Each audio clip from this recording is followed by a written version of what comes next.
my guest today is an incredible entertainer, business mogul. He created one of the most influential record labels of all time. Of course, we know Bad Boy Entertainment. He's got a new movie. It's called Can't Stop, Won't Stop, a bad boy story. It documents his rise to success. Take a look at this. Greatness is complicated. What the? I like God light. When God's light comes through. My life don't work like that. I can make anything happen. No disrespect, nobody's down with me. Life has been action movies, gangster films, romantic comedies, horror stories.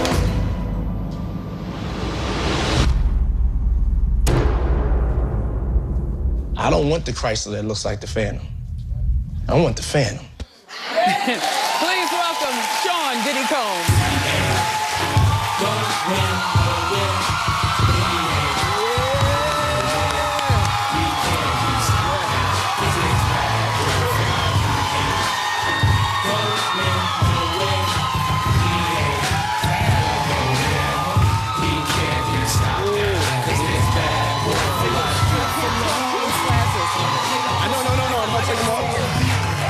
Yeah. I gotta see it.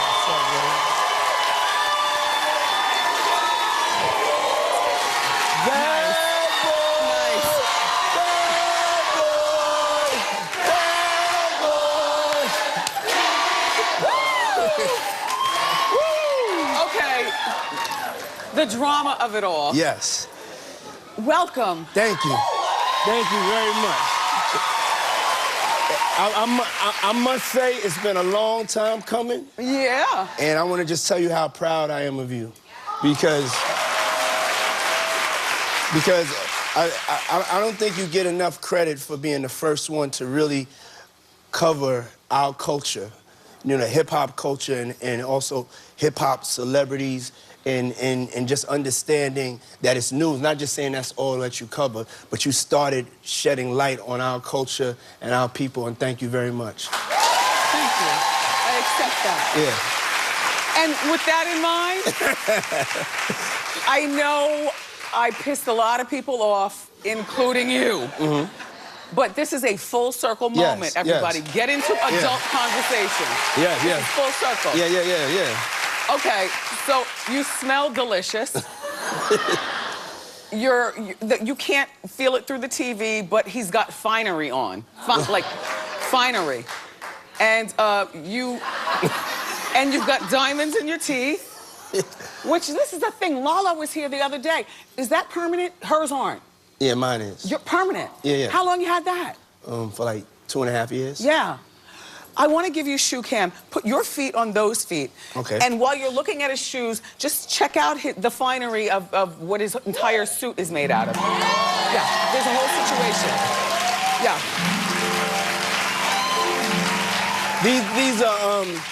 These are Saint Laurents. Yes. Well, as long as we're asking, and your suit? Givenchy. Yeah. And you'll wear it once and you'll throw it away? No. I like collecting pieces. So if I buy something, I feel like in 3 years it'll look better. As long as you keep your weight down, right? True. Like, it is so good to see you, and I talk about this through the TV all the time. You know, like when Prodigy passed away, when we see fallen soldiers from our era, yes, doesn't that make you shed tears and haunt you just a bit? Like, damn. Mm-hmm. So knowing that, like, LL's a daughter just got married, he's still with Simone, you're still standing, you look terrific, you and I've come full circle, I feel good here, we're going into our 9th season, but there are a lot of people who are just dropping by the wayside. I think right now, also, because of that, I think people are more health conscious. And right now, health is definitely wealth.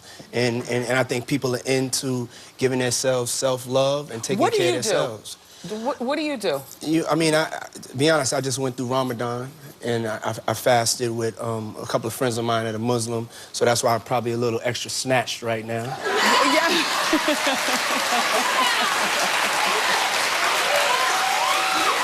Yes. Yes, Puffy.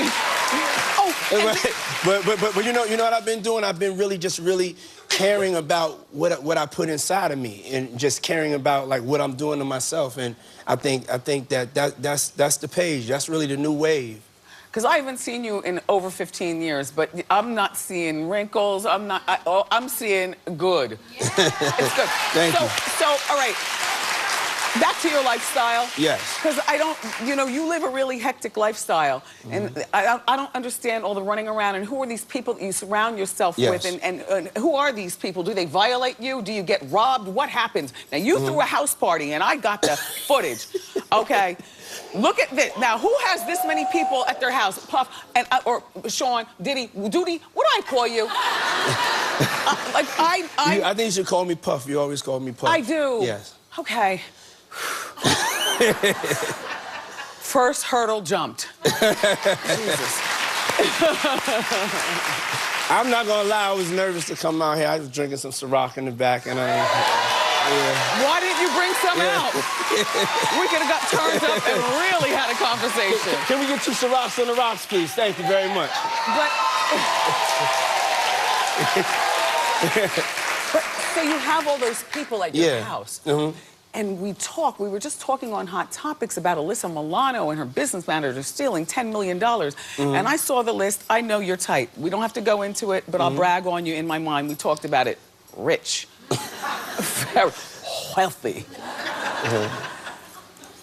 Have you ever been ripped off in such a bad way that you had to file for bankruptcy or anything? Because I've talked about you a lot, but I don't recall financial talk. Yeah, no, my mother really wouldn't have that. My mother that's my safety net. She stays on top of making sure that her vibration and what she feels, and she tells me, like, I'm not feeling this, I'm not feeling that, and she makes sure that I sit down.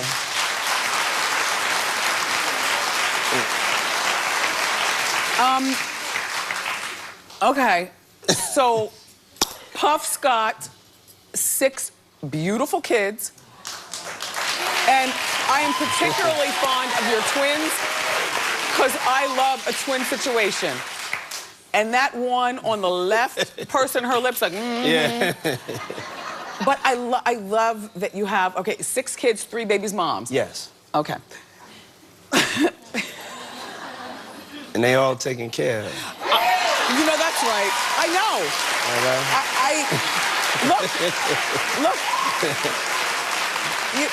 Look. No, but I want to tell you the story about that. I met all of them in the same year, so I've known all of them the same amount of time. But we were friends. No, listen. Whoa, why did I do that?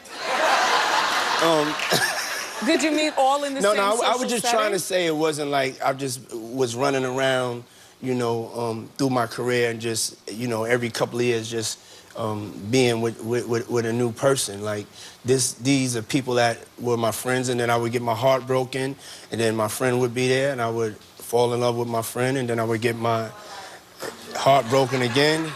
So are you in love now? Yeah, I'm in love now.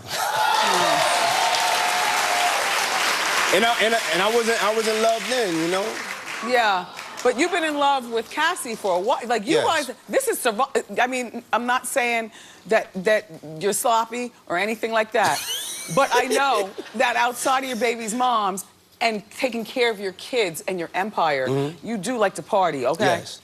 And there's nothing wrong with that. I'm shocked that you and Cassie have gone this far, like the distance. What is it about her that, I mean, it's just like when a record comes on, the way she moves. Like, when I look at her, the way she smiles.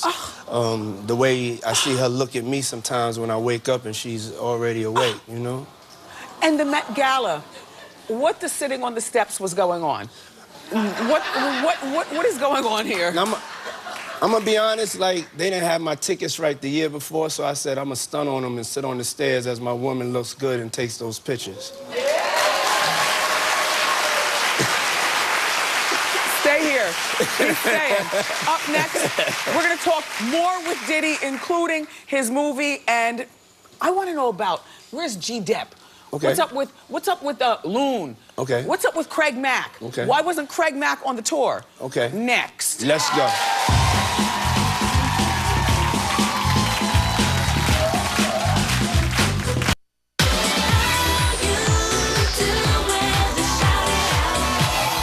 Puff strikes me as the kind of kid who was hanging out with you and still thinking about the future. I know I want to be in the music industry. He was making music that was making the ground shake. How Puff changed the whole thing. Hit records after hit after hit after hit. He believed in me more than I even believed in myself. Puffy had a vision. Vision. I was like ready to die for this thing. Yeah. Okay, so that was a clip from Puffy's new movie, Can't Stop, Won't Stop. Yeah, make sure you'll see it. It's available exclusively on Apple Music right now. So smart. Go check it out. Always making money, aren't you? always making money. No, to be honest with this, it wasn't really about making money or putting it in the theaters. I just felt like us as African-American men and women, we needed to have a story that had a happy ending, a success story. And let me tell you something. As the mother of a now 16-year-old. Who I met backstage, he did? He's a great young man. Oh, thank you. Yeah. You represent a lot to a lot of people in general. I mean, you're an example to people who aren't black. Like, yes, we can. Yes, we can. You're an example to boys, like your boys, my boys, their boys, boys in general. That yes, we can. Yeah. Yes. And to me, it's very important that African-American males get to see something positive. Not just who shot them this week, not the unemployment rate, not what they can't do, not incarceration, you know? Yeah, so Bad Boy Records, and I'm proud to say I was there on the ground floor. Yes, you was. Every step. In the 90s, hip-hop culture changed. I mean, you were flashy with the diamonds. Right before you, remember, it was the leather medallions and things. It was more of the Daisy age. Shout out to De La Soul, but it was a different time. Yes. Now here you are. You've got your girls in fur bikinis. You're wearing diamonds and you're doing champagne. How did that all happen without you falling off the rail? I definitely jumped off the rail a couple of times. And you know, I was having fun and I was enjoying myself. But I was just tired of seeing us portrayed just like with do-rags or you know, gang rags on in the videos. You know, I was a fan of... A little dusty. Yeah. Hip-hop was a little dusty before Puffy came along. And yeah, I was a fan of just we know how to... I'm from Harlem, so the Harlem Renaissance, we have style. We know how to dress, and to me, the images are so important. The images are programmed, so it's like I want to program positive images. I want to program also us being able to wear costumes like shiny suits and have fun and just really accentuate the positive, but also be aspirational and say this is what we're going to get and achieve for ourselves also. And then Craig Mack came before Biggie. Craig Mack came along, Flavor in Your Ear. But then Biggie came along, and Craig Mack, as I can recall, had one other radio play song. Get Down. Get Down, right. And then nothing. Craig Mack was also, to my recollection, the only bad boy artist who's still with us who was not on the tour that you guys did. Yes. Why? There comes, one of the things I say is that in this music industry, you only have a 1% success rate, you know, of really making it, you know, at the end of it. And, and people make different choices, whether to stay in the industry or not. And it's either you go crazy, you stay successful and keep your head on and you learn and you grow, or you turn to God. And, you know, a lot of people turn to God. Craig Mack turned to God. Turned to God, and so did Mace, but he came back. So did Mace at one point. Yeah. Mace not came back. That's not what I mean. But you know what I'm saying. I mean, almost every artist, including myself, had to turn to God. After 20 years of being in the industry, there's no place else for you to go. You know, but one of the things I want to say is that, you know, when you hear about people being saved, there's like two types of people that are saved. Like, some people get saved and they really, really follow that strict regimen because they know that they can't walk on both sides. You So know? that's Craig Mack. And so Craig Mack made the decision that he was in the right place, and he didn't need to get pulled back into the industry, even if it was for one night, and I respect that. And so then there's Loon, there's G-Dep. You know, some of these guys only had maybe 1 or 2 songs on their own, and then they collaboed. Do these people call you wanting back in? G-Dep's in jail. Right. And I forgot. Loon is in jail. Okay, never mind. Yeah. Never mind. Yeah. By the way, during commercial break, so he whispers to me as we take our shot of Ciroc, and he says, "Ask me anything." Yes. I'm not going crazy, but I like that you say that. Yeah. Okay, so then the fateful night, Biggie was killed. At the height of his career. Yes. Do you ever feel responsible in any way? In any way? I mean, the thing that I think I always feel some sort of, you know, responsibility because I'm in this thing with him. You know what I'm saying? He's my artist, and he was supposed to go to London that night, and you know, I let him talk me into, you know, not going to London and staying in LA, and that, you know, that's something that really bothered me, you know, throughout my life. Is sometimes you have to really go with that decision in your gut, and in my gut I was like, you need to get on the plane, but sometimes when you don't listen to your gut, you know, and this is God's world, you know, it's his plan. Yeah. But you know, honestly, like, you know, that's one of the things I regret, not making sure that he went to London. So you brought CJ out, Biggie's son, at the awards. What does he call you? Does he call you Uncle Puff? Yeah. Uncle, Yeah. Uncle, He calls me Unc. Unc. Yeah. So cute. Do you think you'll ever get married?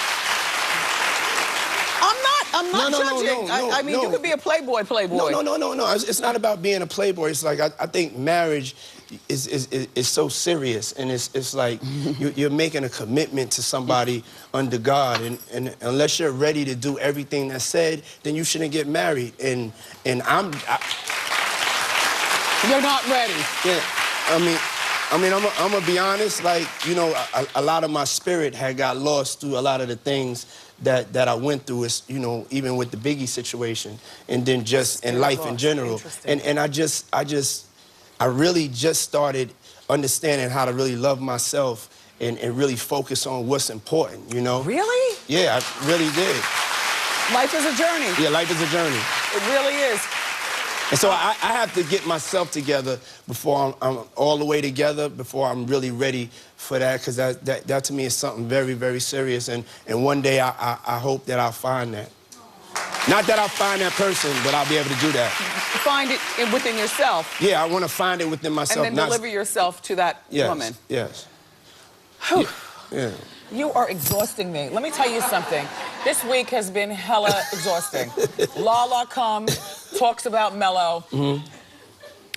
Lamar was here yesterday for a one-on-one. Wow. And we talked, we cried, we laughed. It was hella exhausting. Yeah. And then meeting up with you. Yes. Now, before you go, I do want to acknowledge that in addition to everything great that you're doing, you've got a charter school. Yes. Fantastic. Thank you. Thank you. They're wrapping me up, but I want you to tell me about it very quickly. Yeah, it's Capital Prep. It's in Harlem. It's a charter school. I feel like our community's in a state of emergency. Education is the first step to turning around and making sure that our kids have a bright future. And I don't feel like the government or, you know, even any of the powers to be are sending any rescue parties for us. We have to save ourselves. And so at the end of the day, that's the step that I took. Look, this has been decades in the making. Yes, yes. Don't be a stranger. I won't be a stranger. Okay. Yeah. Give it up for Sean, Puffy, Diddy, Combs. Can't Stop, Won't Stop. A Bad Boy Story is available now on Apple Music. We'll be right back.